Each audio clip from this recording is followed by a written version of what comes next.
Waouh, incroyable! Mars a été intense.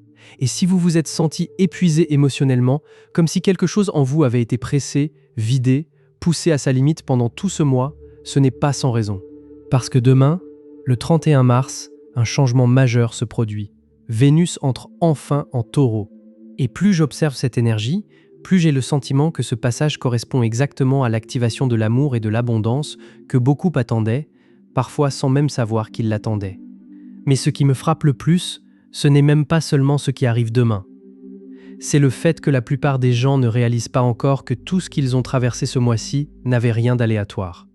Il y avait un sens à cette fatigue. Il y avait un sens à cette pression. Il y avait un sens à cette sensation d'avoir été poussé jusqu'au bord de quelque chose. Si vous avez eu l'impression, ces derniers temps, d'être amené à votre limite intérieure, ce n'était pas vide de sens. C'était précis. C'était cohérent. Et cela menait quelque part. Parce qu'avant de parler de demain, il y a d'abord une vérité qu'il faut poser. La version de vous-même qui est entrée dans le mois de mars n'aurait pas pu accueillir ce qui arrive maintenant. Elle n'aurait pas pu le contenir. Il fallait d'abord être affiné. Il fallait d'abord se délester. Il fallait d'abord laisser partir certaines tensions, certaines peurs, certaines habitudes de manque, certaines manières de courir après ce qui n'avait plus à être poursuivi. Et même si ce processus a été éprouvant, même s'il a parfois ressemblé à une forme de dépouillement, j'ai le sentiment qu'il était nécessaire. Ce qui est fascinant, c'est que vous ressentez probablement déjà ce changement, même si vous ne l'avez pas encore complètement identifié. Beaucoup imaginent que les transits planétaires fonctionnent comme un interrupteur. Comme si la date arrivait, qu'on passait un seuil, et que tout changeait d'un seul coup. Mais ce n'est presque jamais aussi simple. L'énergie se prépare, elle monte, elle s'annonce avant de se montrer pleinement. Et dans ce cas précis, le 31 mars ressemble moins à un point de départ qu'à un moment de bascule, à l'instant où quelque chose qui était déjà en train de s'installer devient enfin visible. L'entrée de Vénus en Taureau n'est donc pas simplement un événement céleste de plus. Ce n'est pas seulement une information astrologique à noter dans un calendrier.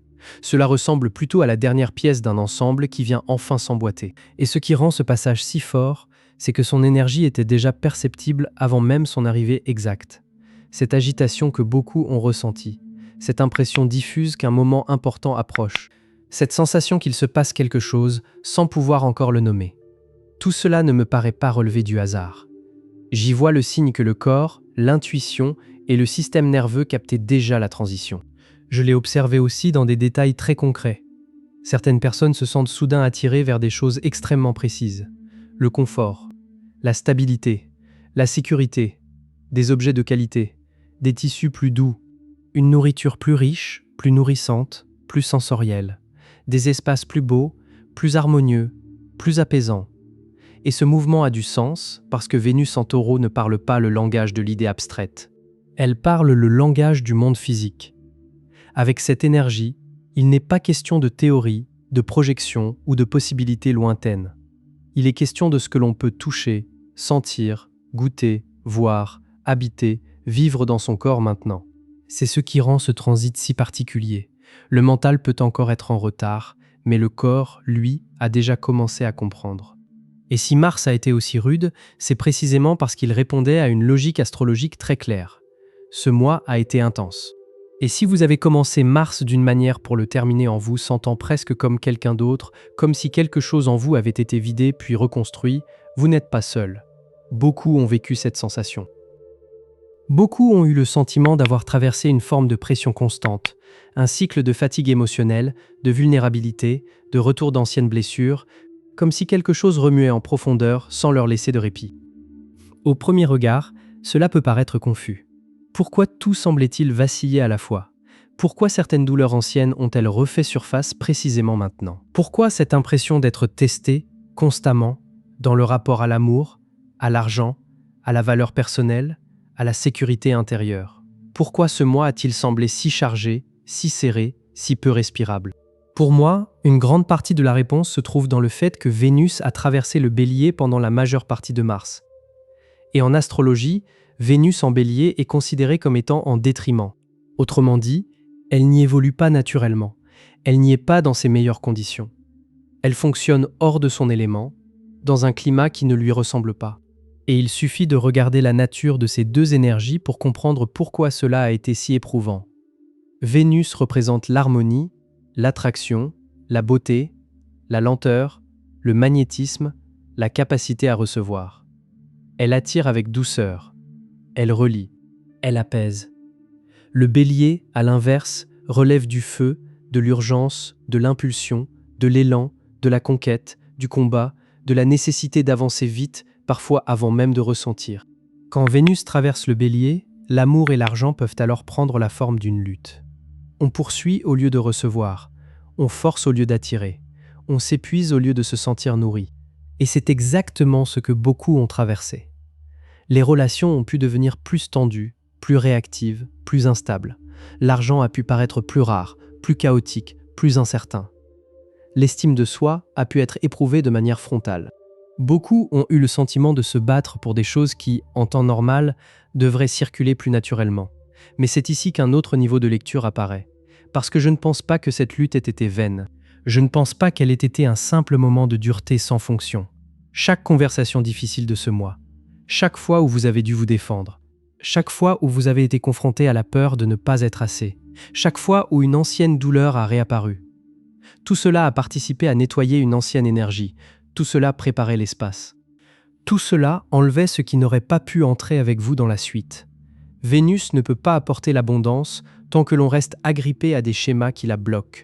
Elle ne peut pas apporter l'amour tant que des blessures anciennes nous poussent encore à courir après ce qui devrait venir à nous. Elle ne peut pas faire entrer la paix tant que tout le système fonctionne encore comme s'il fallait lutter pour mériter. Alors oui, ce mois a été un mois de purge. Et c'est justement pour cela que demain marque autre chose. Demain marque la récompense.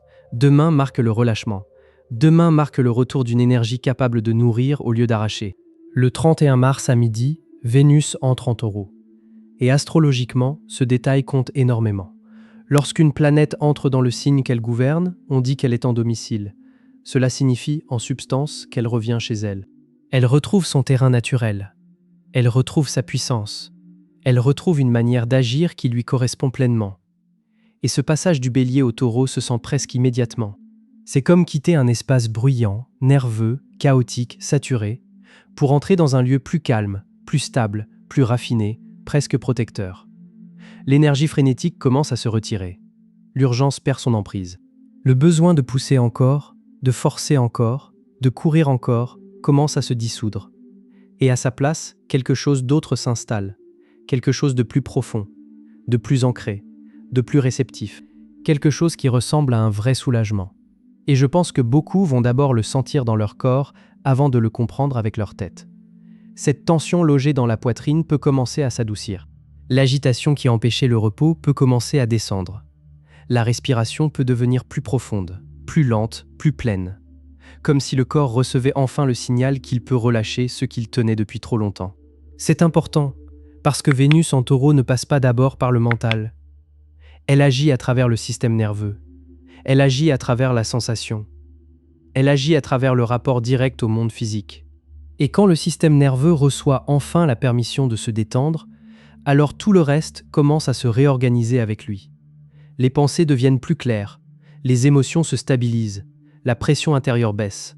Le mode survie commence à céder. Et à sa place, quelque chose de beaucoup plus rare s'ouvre, le mode réception. Et c'est là que le script devient encore plus important, parce qu'il ne s'agit pas seulement d'un mieux-être émotionnel. Il ne s'agit pas seulement d'une sensation plus agréable dans le corps. À mes yeux, ce changement a des effets directs sur ce que l'on attire. Parce que lorsqu'une fréquence intérieure se transforme, la réalité commence souvent à s'ordonner autrement autour d'elle. C'est aussi pour cela que l'activation de l'abondance mérite d'être comprise autrement. Souvent, lorsque l'on entend ce mot, on pense immédiatement à l'argent, à un compte bancaire qui se remplit d'un coup, à une opportunité spectaculaire, à une percée soudaine, et bien sûr, oui, des opportunités financières peuvent apparaître pendant que Vénus est en Taureau. Mais je pense que la vraie activation de l'abondance va beaucoup plus loin. Vénus en Taureau rappelle que la richesse commence à l'intérieur. Elle commence dans le corps, elle commence dans la vie quotidienne. Elle commence dans la manière dont on se sent avec ce que l'on a déjà. Elle commence dans le sentiment de sécurité, de confort, de valeur, de densité paisible dans le présent. La sensation de richesse peut déjà être là dans un repas profondément savoureux, dans des vêtements doux et confortables, dans une pièce belle, apaisante, même si sa beauté tient à peu de choses. Même une seule fleur posée sur un bureau peut contenir cette fréquence. Et c'est cela qui est précieux à comprendre, parce que l'énergie du taureau n'est pas une énergie de fantasme. C'est une énergie d'incarnation. Il s'agit d'apprécier ce qui est là. Il s'agit de renouer avec le plaisir simple d'être vivant. Il s'agit de ressentir dans le moment présent une forme d'abondance réelle, sensible, tangible. Et c'est souvent à partir de cet état que l'extérieur commence à répondre. J'ai très souvent observé que les personnes qui vivent dans une tension constante autour de l'argent, dans le manque, dans la panique, dans l'idée qu'il n'y a jamais assez, finissent par repousser ce qu'elles cherchent. Leur système nerveux envoie en continu le signal de l'insuffisance. Et ce signal semble appeler encore plus d'expériences de manque. À l'inverse, les personnes capables de se déposer dans le sentiment que leurs besoins essentiels sont déjà tenus, même si les chiffres extérieurs ne reflètent pas encore pleinement cette sensation, deviennent plus magnétiques. Les opportunités commencent à apparaître. Les choses circulent avec plus de fluidité. L'argent redevient un courant au lieu d'un combat. Et soudain, ce qui semblait bloqué commence à se remettre en mouvement. Alors l'activation de l'abondance qui se produit demain correspond, selon moi, à un changement très précis. Arrêtez de courir après pour commencer à attirer.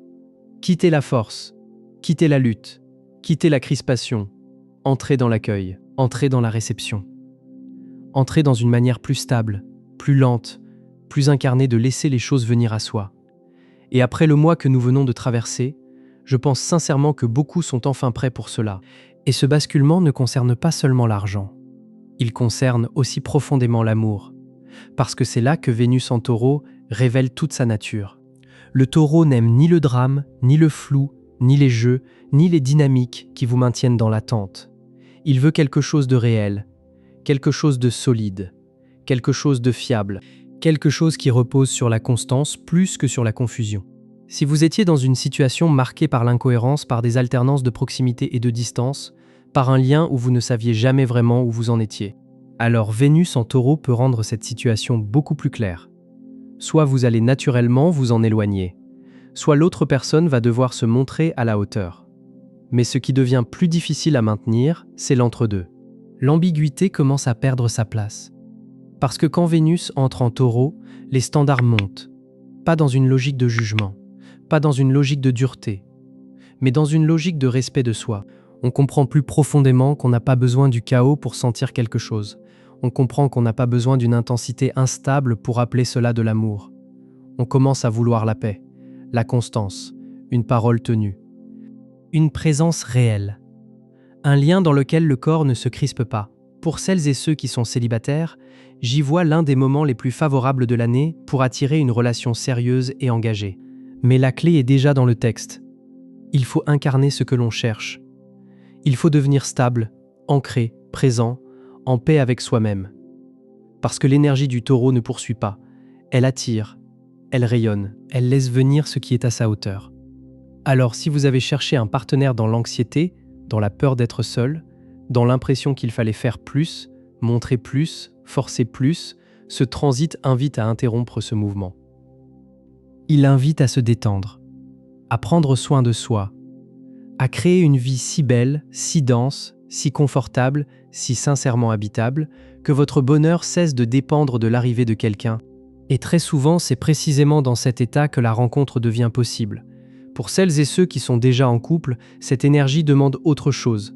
Elle demande de ralentir, de revenir au corps, de sortir du commentaire permanent sur les problèmes pour réinvestir la présence, la douceur, les gestes simples, les projets concrets. Cuisiner ensemble, se toucher davantage, construire quelque chose de stable. Se rappeler qu'un amour durable ne repose pas uniquement sur la passion, mais sur des gestes quotidiens, constants, incarnés, de soins et d'engagement. Et il y a encore un autre signe que ce passage approche. Vos désirs eux-mêmes peuvent être en train de changer. C'est quelque chose que beaucoup ressentent dans les jours qui précèdent l'entrée de Vénus en taureau. Des choses qui semblaient attirantes auparavant commencent à paraître vides. Et à l'inverse, ce qui était autrefois secondaire prend soudain une importance nouvelle. Vous pouvez regarder votre garde-robe et sentir immédiatement que certains vêtements ne vous correspondent plus. Trop serrés, trop voyants, trop agressifs, trop inconfortables. Et tout à coup, vous ne voulez plus que des matières douces, naturelles, enveloppantes, quelque chose que le corps puisse réellement habiter avec plaisir. Vous pouvez aussi regarder votre espace de vie autrement. Ressentir le désordre plus vivement. Ne plus supporter le chaos visuel ou l'encombrement. Sentir un besoin puissant de simplifier, d'embellir, d'assainir, d'apaiser, comme si votre environnement devait enfin refléter l'état intérieur vers lequel vous êtes en train d'aller. Et cela peut aussi passer par la nourriture. L'envie de repas véritables, nourrissants, préparés avec présence, peut prendre le dessus sur le besoin de rapidité et de commodité. Le corps peut réclamer autre chose. Plus de lenteur, plus de qualité, plus de goût, plus d'attention. Comme si même le fait de manger devait redevenir une expérience complète, plutôt qu'un automatisme traversé dans la distraction. Je ne pense pas que ces déplacements soient aléatoires. J'y vois au contraire le signe que le corps se prépare déjà à recevoir cette nouvelle fréquence. Vénus en Taureau parle à travers les sens. Elle parle à travers ce qui fait du bien, ce qui apaise, ce qui donne du plaisir, ce qui rend vivant, ce qui ancre. Et la conséquence de cela est très simple, mais très importante. Il faut écouter ces signaux. Si votre corps vous pousse à investir dans une meilleure qualité, écoutez-le.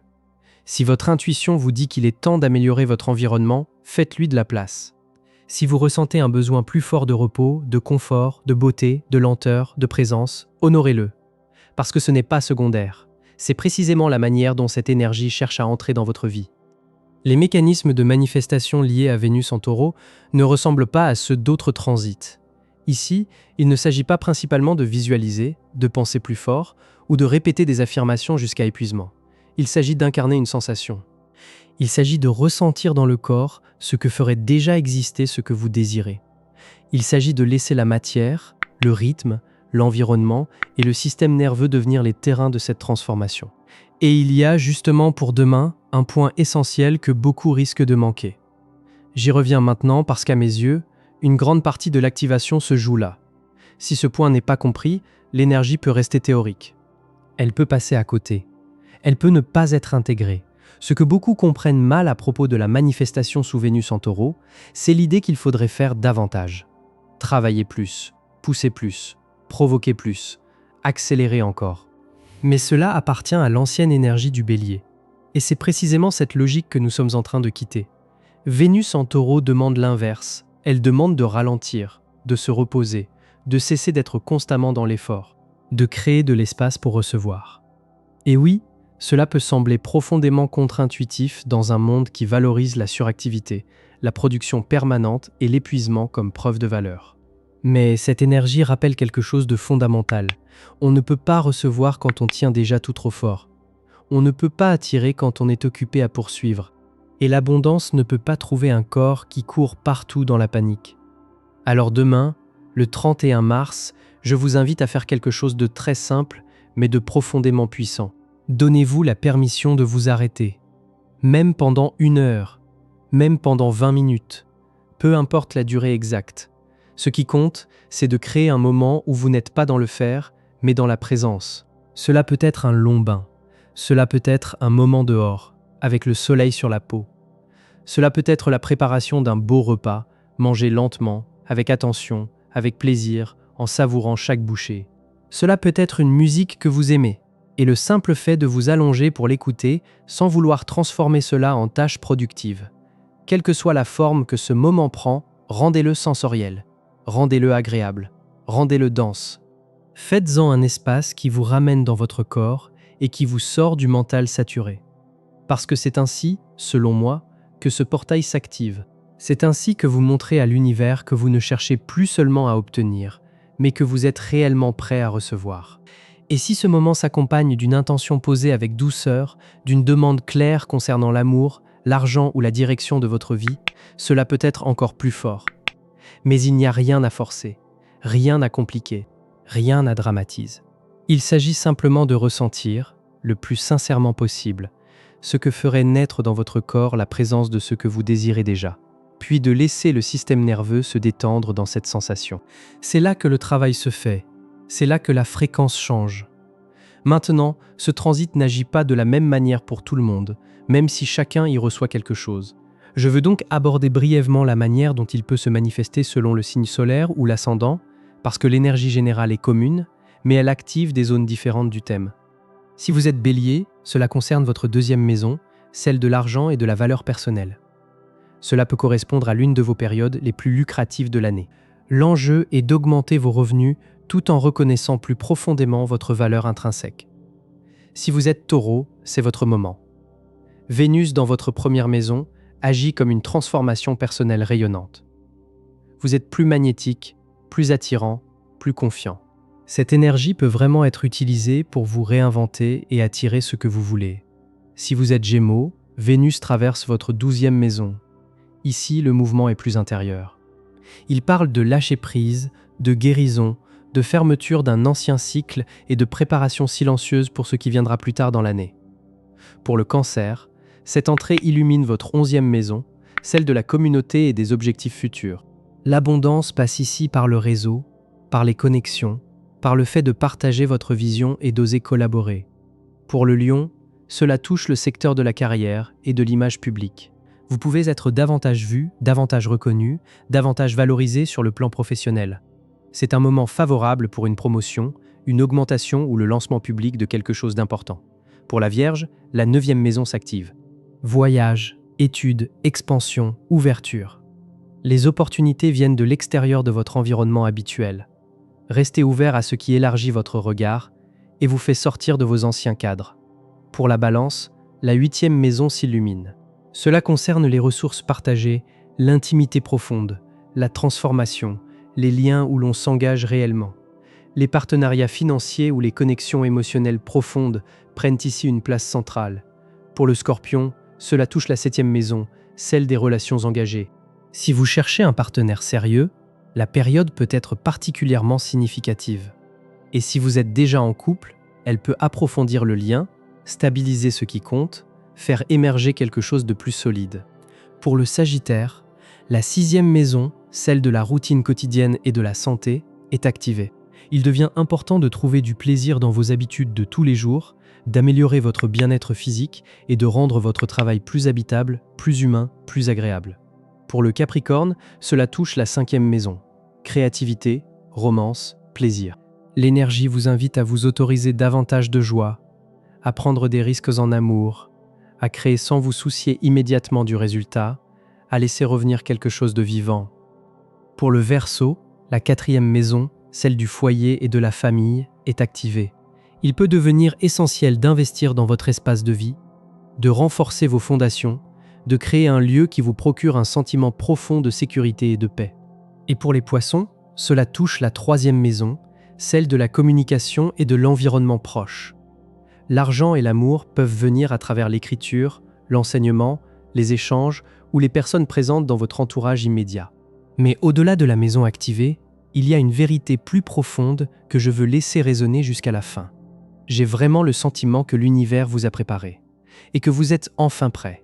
Parce que si Mars a été si difficile, si vous avez dû affronter autant, ressentir autant, relâcher autant, c'est parce que ce qui arrive maintenant exige une version différente de vous-même. L'ancienne version de vous, celle qui poursuivait l'amour par peur, celle qui se battait pour l'argent par désespoir, celle qui liait sa valeur à la validation extérieure, ne pouvait pas contenir ce qui est en train de s'ouvrir. Elle l'aurait saboté, elle l'aurait repoussé, elle l'aurait mal reconnu. Elle n'était pas encore prête à recevoir sans se contracter. Mais maintenant, quelque chose a changé. Après tout ce que vous avez traversé ce mois-ci, après les guérisons, les libérations, les vérités qui ont dû être dites, vous êtes plus clair, plus ancré, plus conscient de votre valeur. Et cela change tout. Parce qu'au fond, le véritable cadeau de ce passage n'est pas seulement l'abondance ou l'amour en tant qu'événement extérieur. Le véritable cadeau, c'est une relation différente à l'abondance, une relation différente à l'amour, une relation moins gouvernée par le manque, moins gouvernée par le rôle, moins gouvernée par la peur de perdre, de manquer, de ne pas être assez. Vénus en Taureau vient restaurer une relation où vous pouvez exister dans votre valeur sans avoir à la prouver à chaque instant. Une relation où vous pouvez recevoir sans vous méfier immédiatement. Une relation où la vie n'a plus besoin d'être poursuivie avec tension parce qu'elle commence à pouvoir venir à vous autrement. C'est là que se situe le changement. C'est là que se situe l'activation. C'est là, peut-être, que se trouvait le sens de tout ce mois. Et demain, lorsque Vénus entrera en Taureau, je pense que beaucoup vont le sentir. Pas forcément comme l'arrivée brutale de quelque chose d'inconnu, mais plutôt comme un retour. comme un retour vers quelque chose de profondément familier. Comme si vous reveniez à une fréquence que votre corps n'avait jamais vraiment oubliée. Parce que cette énergie n'est ni étrangère, ni extérieure. Elle n'est pas quelque chose que l'on vous impose depuis dehors. Elle ressemble davantage à ce qui reste lorsque la peur se retire, lorsque la lutte baisse, lorsque le besoin de prouver s'effondre, lorsque le système n'est plus entièrement tendu vers la survie. C'est vous, dans votre état le plus naturel, le plus ancré, le plus réceptif, le plus abondant. Et après le mois que nous venons de traverser, j'ai le sentiment que nous sommes enfin prêts pour cela. Merci d'être resté jusqu'au bout. Votre présence ici compte réellement pour moi. Et si cette lecture a résonné en vous, si vous avez senti que quelque chose dans ce message mettait des mots sur ce que vous vivez en ce moment, vous pouvez vous abonner pour recevoir les prochaines vidéos. Et vous pouvez aussi laisser un commentaire pour me dire comment Mars s'est déroulé pour vous et ce que vous espérez manifester pendant ce transit de Vénus en Taureau. Je lis vos messages avec attention et j'apprécie vraiment ces échanges. Prenez soin de vous et on se retrouve très bientôt dans la prochaine vidéo.